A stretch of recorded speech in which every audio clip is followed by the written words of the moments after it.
Assalamualaikum warahmatullahi wabarakatuh. Saya Fatul Jana. Pada kesempatan ini saya ingin mempresentasikan mengenai akuntabilitas, nasionalisme, dan etika publik. Materi pertama mengenai akuntabilitas.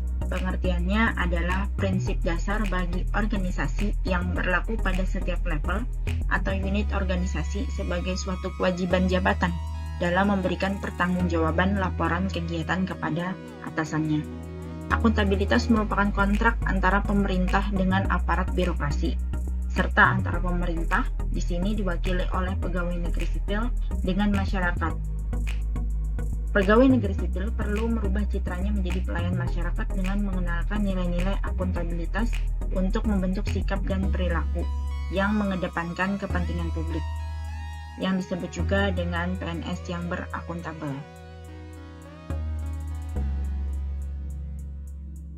Terdapat perbedaan antara responsibilitas dengan akuntabilitas. Responsibilitas adalah kewajiban untuk bertanggung jawab, sedangkan akuntabilitas adalah kewajiban pertanggungjawaban yang harus dicapai.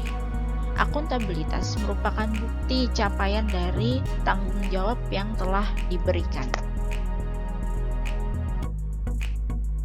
Akuntabilitas memiliki 5 tingkatan yang berbeda, dengan ilustrasi seperti piramida berikut.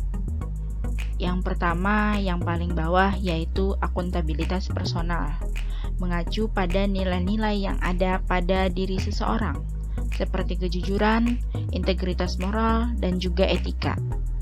Pribadi yang akuntabel adalah yang menjadikan dirinya sebagai bagian dari solusi dan bukan masalah. Contohnya menjadi PNS yang inovatif dan menyumbangkan saran perbaikan pada masalah yang ada. Yang kedua adalah akuntabilitas individu, mengacu pada hubungan antara individu dan lingkungan kerjanya. Dengan instansi sebagai pemberi kewenangan bertanggung jawab untuk memberikan arahan yang memadai, bimbingan dan sumber daya serta menghilangkan hambatan kerja. Sedangkan pegawai negeri sipil sebagai aparatur negara bertanggung jawab untuk memenuhi tanggung jawabnya. Sistem yang ada di satuan kerja tetap harus dilaksanakan sebagaimana mestinya. Dengan memanfaatkan teknologi, bisa diusahakan untuk membuat pekerjaan yang lebih cepat, ringkas, dan rapi. Yang ketiga adalah akuntabilitas kelompok. Adalah suatu kerjasama yang tinggi dengan pembagian kewenangan dan peran serta masing-masing. Yang keempat adalah akuntabilitas organisasi, mengacu pada hasil pelaporan kinerja yang telah dicapai, gabungan dari laporan individu dan juga kelompok. Dan yang terakhir adalah akuntabilitas stakeholder, merupakan tanggung jawab organisasi pemerintah untuk mewujudkan pelayanan dan kinerja yang adil, responsif, dan bermanfaat kepada masyarakat. Stakeholder di sini adalah masyarakat. Dalam Kementerian ATR BPN, pengabdian kita, akuntabilitas kita kepada masyarakat dalam bentuk pelayanan pertanahan. Ada banyak produk-produk dari Badan Pertanahan Nasional seperti sertifikat tanah. PNS yang akuntabel adalah PNS yang mampu mengambil pilihan yang tepat ketika terjadi konflik kepentingan, tidak terlibat dalam politik praktis, melayani warga secara adil dan konsisten dalam menjalankan tugas dan fungsinya. Sebagai bagian dari Kementerian ATR BPN, transparansi dan akses informasi bidang pertanahan kepada masyarakat sebagai dalam pelayanan publik diberikan sesuai dengan kapasitasnya, yaitu ada informasi yang bersifat rahasia atau tertutup atau ada informasi publik yang bisa diberikan langsung kepada masyarakat. Sikap kedua yaitu penyimpanan data dan penggunaan data serta informasi pemerintah. Dalam bidang pertanahan terdapat informasi yang diminta dari masyarakat seperti nomor KTP, KK, dan lain-lain.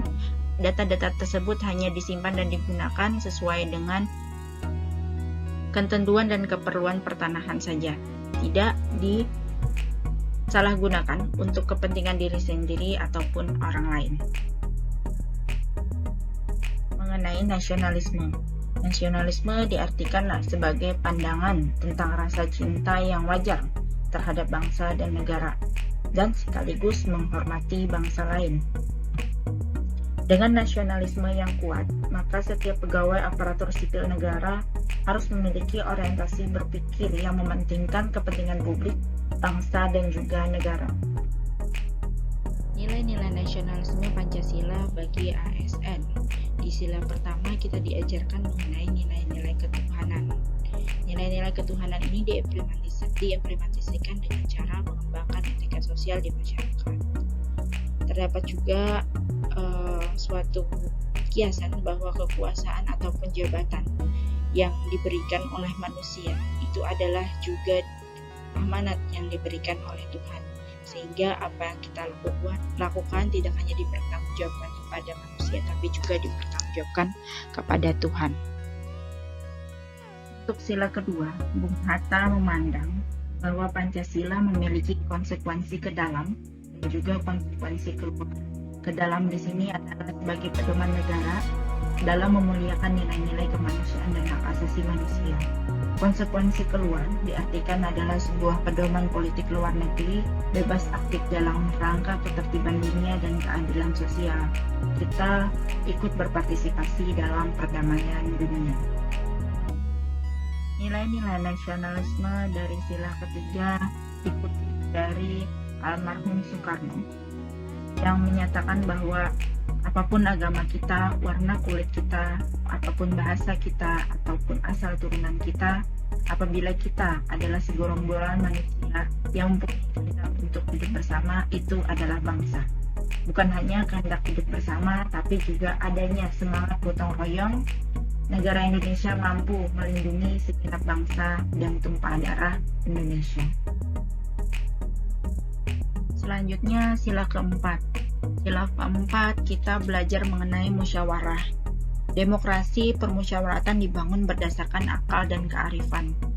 Suatu budaya yang turun-temurun, bukan berdasarkan kekuasaan.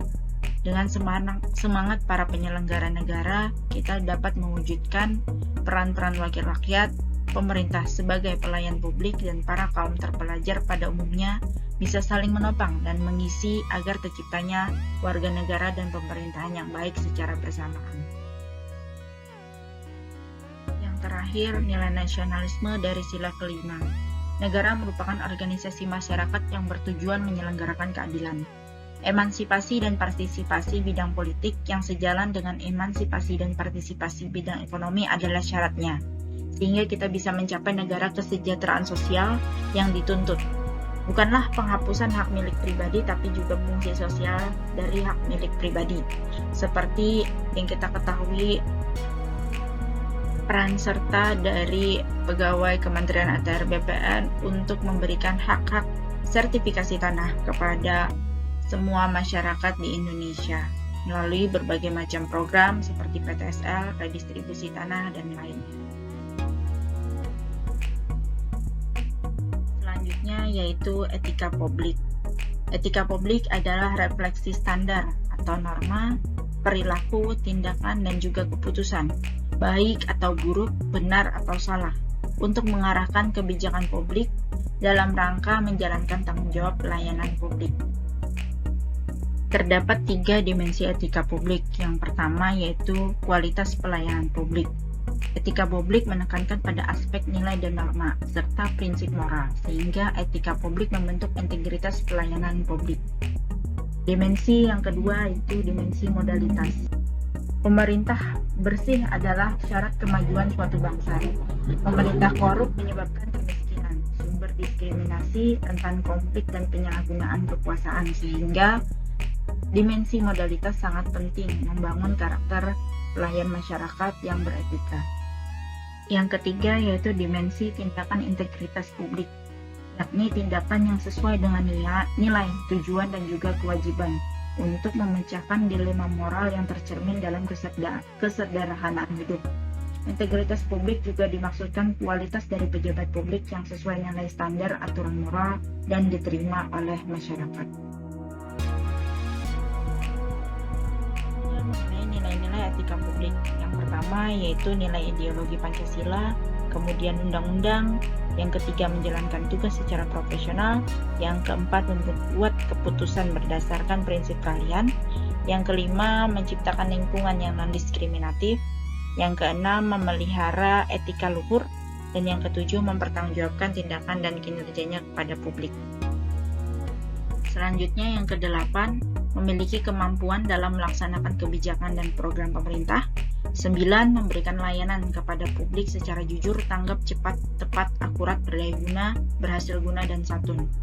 Ke-10. Mengutamakan kepemimpinan yang berkualitas tinggi. Yang ke-11. Menghargai komunikasi, konsultasi, dan juga kerjasama. Yang ke-12. Mengutamakan pencapaian hasil dan mendorong kinerja pegawai. 13. Mendorong kesetaraan dalam pekerjaan, dan yang ke-14 meningkatkan efektivitas sistem pemerintahan yang demokratis sebagai perangkat sistem karir. Sekian presentasi dari saya. Apabila ada kesalahan dan kekurangan, mohon maaf. Wassalamualaikum warahmatullahi wabarakatuh.